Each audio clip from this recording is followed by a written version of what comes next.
Bhagavate Vasudevaya.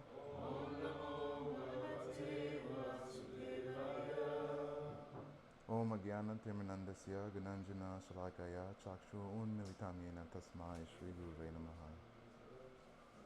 Okay, so we are on the 14th chapter of the Bhagavad Gita, titled The Three Modes of Material Nature.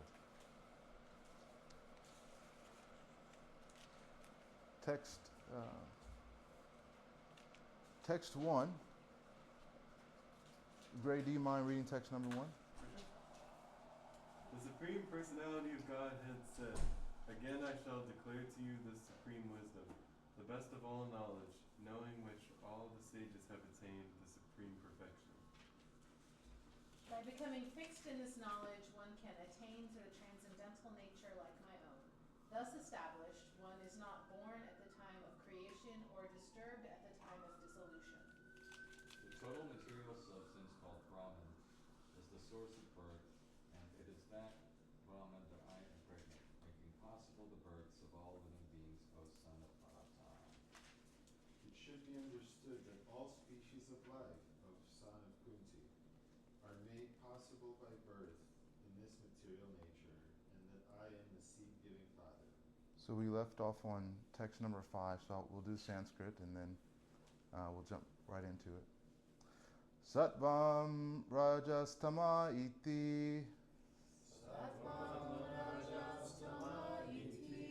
Guna Prakriti Samabhava Nibadnati Mahabaho Dehe Dehinam Avayayam Sattvam Rajastama Iti Guna Prakriti Sambhava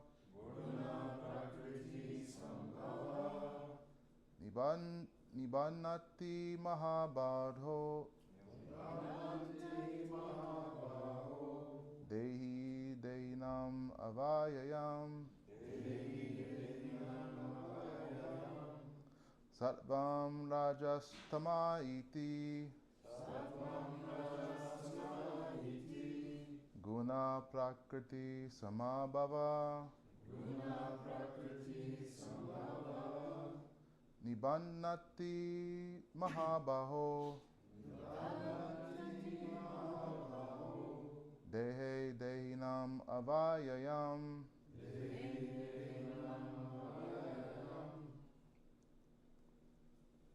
Anybody?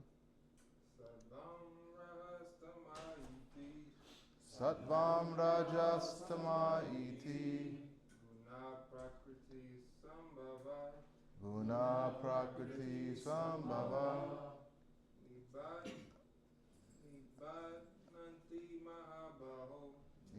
Nibadnanti Mahabaho Nibadnati Mahabaho Dehe Dehinam Avayayam Dehe Dehinam Avayayam Sattvam Rajastama Iti Guna Prakriti Sambhava Guna Prakriti Samabhava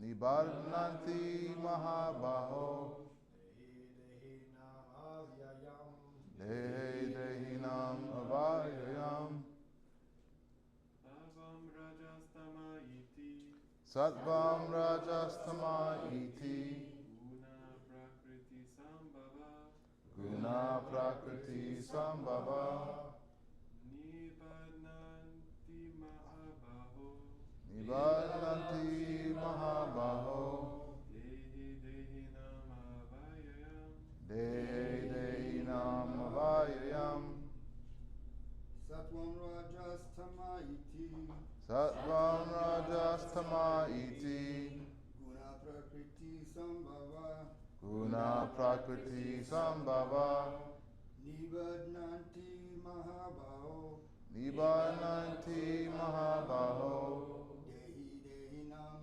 Avayayam Dehe Dehinam Avayayam. Very nice.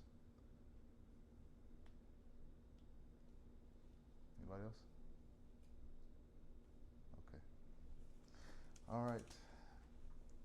I'll do the word for word. Sattvam, the mode of goodness. Raja, the mode of passion. Tama, the mode of ignorance. Iti, thus. Guna, the qualities. Prakriti, material nature. Sambhava, produced of. Nibadnati, due condition. Mahabaho, Almighty armed one. Dehe, in this body. Dehinam, the living entity. Avayayam, eternal. Translation: material nature consists of three modes: goodness, passion, and ignorance. The eternal living entity comes in contact with nature. O mighty armed Arjuna, he becomes conditioned by these modes. Blaze, can you read 2 sentences and then we'll go around from the purport? Which part you want to read? The purport from that verse. Yeah. Purport. The living entity, because he is transcendental, has nothing to do with this material nature. Still, because he has become conditioned by the material world, he is acting under the spell of the three modes of material nature. Because living entities have different kinds of bodies in terms of the different aspects of nature, they are induced to act according to that nature. This is the cause of the varieties of happiness and distress. So we're going to go a little bit backwards so we can kind of fully appreciate what's being spoken about by Krishna. In the first verse of this chapter, Krishna is specifically talking to a class of spiritualists called Munis, or those who are intellectual. And he's saying that I'm going to give you this knowledge because you have this propensity to understand philosophically how things work. And by that understanding philosophically, you can gain bhakti or develop bhakti. And then in the second verse, he explains that you don't become me by understanding this knowledge, but you develop my nature by understanding this knowledge.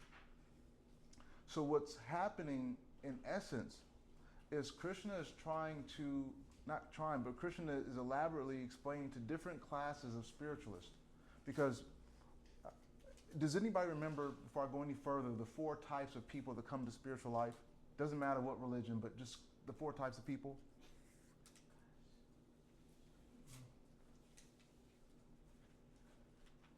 Is it the people who hear and understand? Is it that? That's something else. That's something else, but it's close. It's close. I remember one, I can't remember the name, but it's like Gyani. So Jnani, yes, there's type of person. So I'll go through the 4, and then a person who comes in spiritual life, generally they're in distress, meaning they have some type of distress in their life, and they're like, I need to alleviate this distress somehow. So there must be some supreme being I can put my energy towards to alleviate this distress.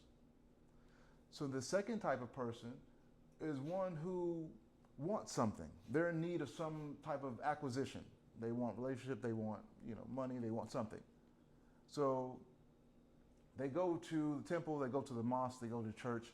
God, give me my daily bread. I want this. I want that. You're good for it. So give it to me, please. I'll go to church, or I'll go to the temple every week at this time. Just fulfill that desire.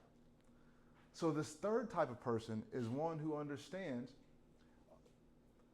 there must be some divine being, so let me understand more about this person, whether masculine energy, feminine energy. Let me understand more.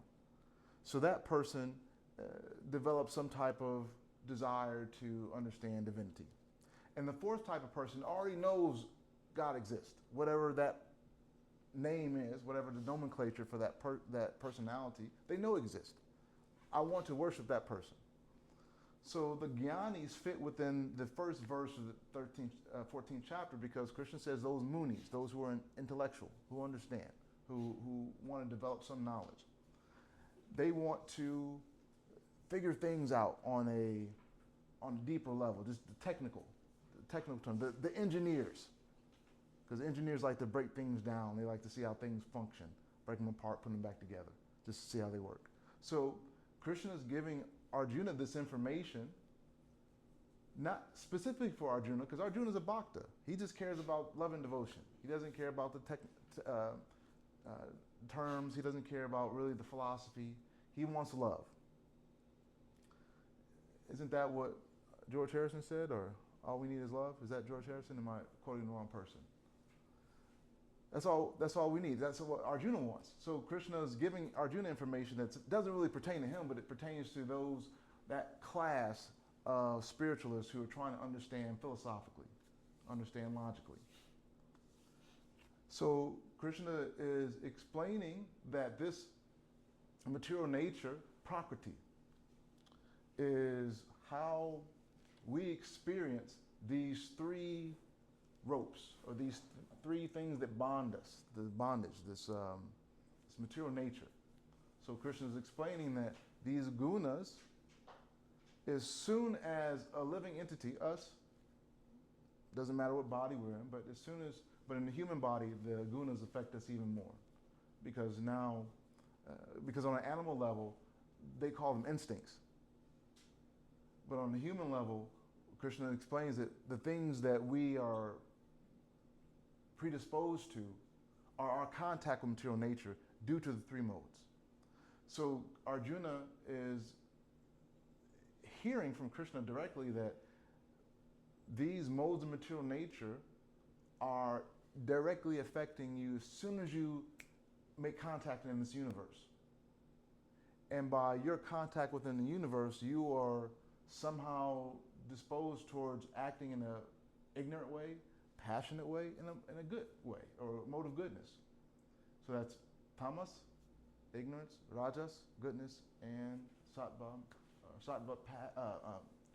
rajas, passion, sattvam, goodness.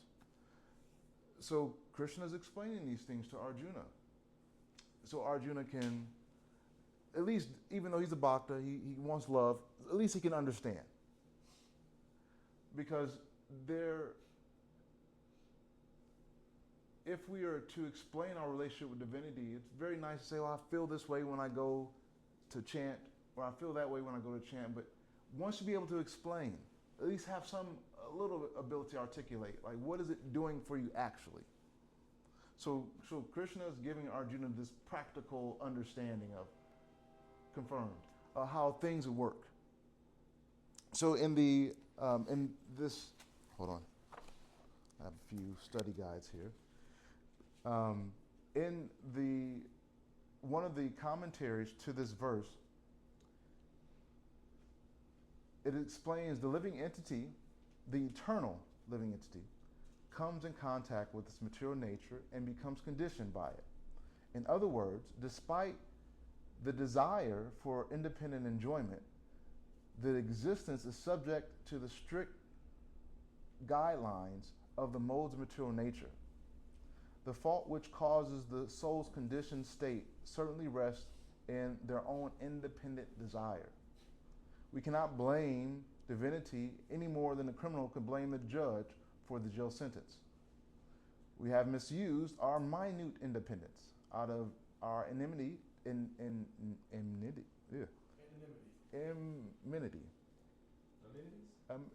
Amenity. E-M-N-I-T-Y. Why? Enmities, yes. Toward Krishna, we have rejected our constitutional position as servitor. Therefore, we come to this temporary material world of Maya, which means what? Illusion. All jivas, by nature, are spiritually aloof from this material world. However, because of our being placed in our association with these modes of material nature, we become conditioned. So I'll read one more thing, then we'll kind of open it up some, and then we can get even deeper. So we started a few weeks ago with this section from the book Living Gita, where it combines verses 3, 4, and 5 and calls it the Great Impregnation. And so I'll read this commentary just one more time, and then we'll open up for more discussion, I should say. Commentary, Krishna is using, this is going back to the third verse, Krishna is using the metaphor of the womb and the embryo to explain how souls came into this material world at the time of this particular creation. At that time, Krishna, the original father of everyone, transfers the embryo into the womb of material energy, which is sometimes referred to as Mother Nature. That embryo is the aggregate of all the souls, such as ourselves, who have misused our small independence and reject our service to the divinity, and come to the material world to try to enjoy ourselves independently. This process of impregnation does not involve sexual union, but simply takes place by the Lord's glance. By the same glance, Krishna activates the time factor, which in turn activates the modes of material nature. These modes operate in three ways: goodness, passion, and ignorance. This will be described by Krishna in the upcoming verses. Through the actions of the three modes of material nature, the material energy systematically differentiates into different various elements, which then recombine to form all the structures of the material world, including the bodies of the living entities. Once we are in the material world, the supersoul who accompanies us the supersoul who accompanies us as soon as we arrive in this universe directs us into the sperm of a particular father, in which is implanted in the womb of a particular mother, so that we will develop a particular type of body and take a particular type of situation which exactly suits our state of consciousness. Since it all depends on our consciousness, we must take full responsibility of our material conditioning. We cannot blame the Lord for any situation any more than a criminal can blame a judge by his jail sentence. The major point here Krishna is making is that we and the material modes have a long history together. The modes influence us. The modes' influence on us goes back to the beginning of this creation. So before we get any deeper, any thoughts, challenges, ideas? Because there's a lot to unpack here.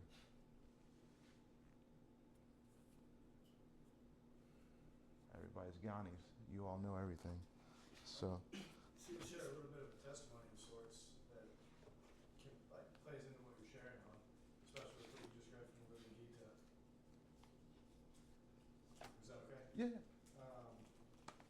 So it basically mentioned that we're where we're at due to our own past, like our own karmic portfolio. So these some stars that follow us. And I was having an intimate conversation with my guru last Sunday, and I've been, and I'm pretty open with you guys about this stuff. I think vulnerability is crucial, especially in these spiritual environments where it's really easy to put somebody on a pedestal or things like this.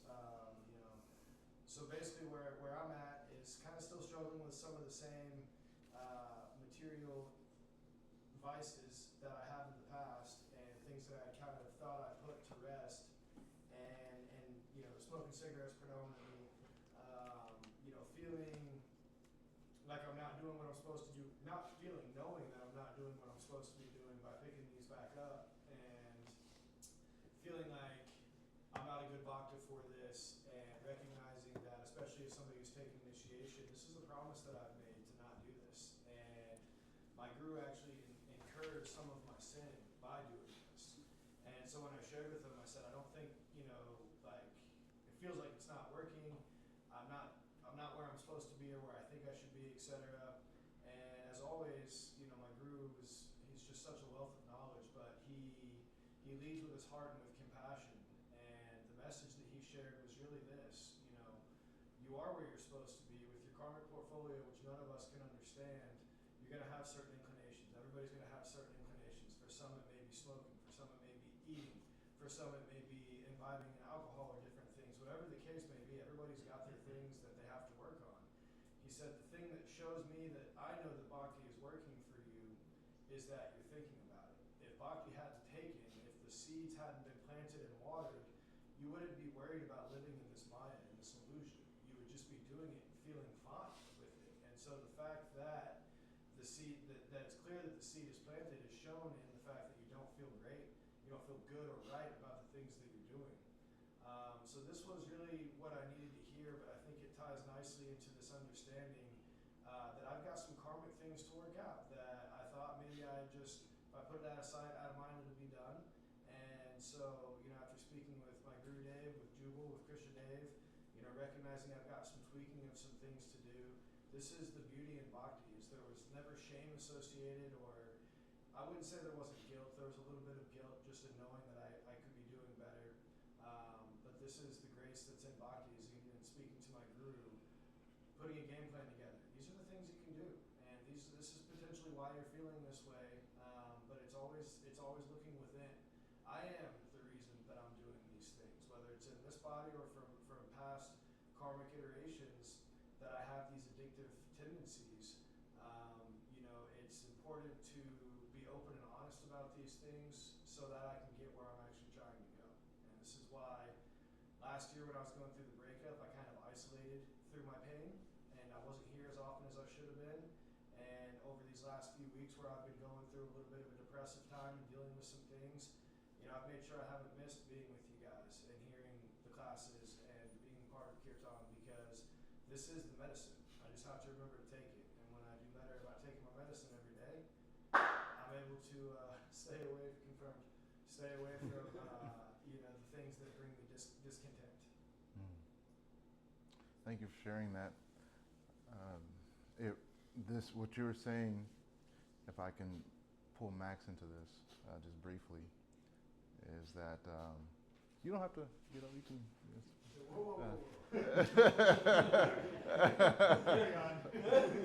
At ease, soldier.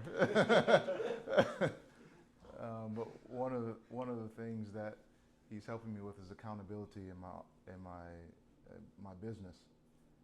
And sometimes accountability seems very difficult, because it's like you, for so many years, have not had to be accountable to anybody except for yourself.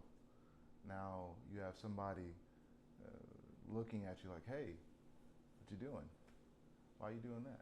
Or how can we do this better? And being in this group, ideally, we want to be able to be held accountable for our words, our actions, our thoughts. Because ultimately, if we do not want people to hold us accountable, it means we are cheating ourselves. Of course, we want people that, not sergeants, but we want people to say, hey, everything okay? What happened?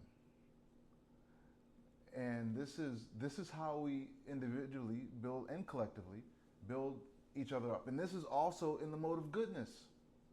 This is, as we go deeper into this chapter, we're going to discuss how certain thoughts, certain words, certain actions, what we put in our body, what we put out, what different modes these are in. But accountability is essentially in the mode of goodness, because it means that we are operating from a standpoint of, hey, we know that there's things we can do to become better. We know we may fall short in some areas. So we're doing things that may not be ideal in our relationship, our friendship, with ourselves. I mean, how many labels are on alcohol? How many labels are on cigarettes? How many labels are on, how many advertisements for sexually transmitted diseases? All these things, we know the what happens, but because of our conditioning, so many lifetimes, such association with these things, we develop a proclivity for them. And after a while, it's like, we start thinking, yeah, I probably should quit that, or I should probably leave this person alone, or whatever the thing may be. But we also need to be open to, like, hey, what are you doing? If you're really spiritual, act like it, you know. And but it means that we also have to have that safe space with each other to be accountable. Because if someone says, "Hey, Christian Dave, I want you to remind me to chant one round a day," I can do that. It's not a problem. And if you're making excuses, I'll say, "Everything okay?" But when you say, "Oh, Christian Dave keeps on asking me, it's bothering me now," it's like you really didn't want accountability. You wanted to tell yourself that you've categorized, oh, I'm doing better by having somebody accountable, but I had no intention on holding myself accountable. That is the mode of ignorance. So all these things that we do fall under these different categories of the gunas. And we've been bound by those for many lifetimes. So now we're in this lifetime, which is very special, because we have all these people around us that are going to hold us accountable. At least I hope you all can hold me accountable. Now we can actually do better. You were going to say something. So, you know, in my life I have these same scars that, you know, I keep falling into the same rut, and I think I'll beat them. Like it said that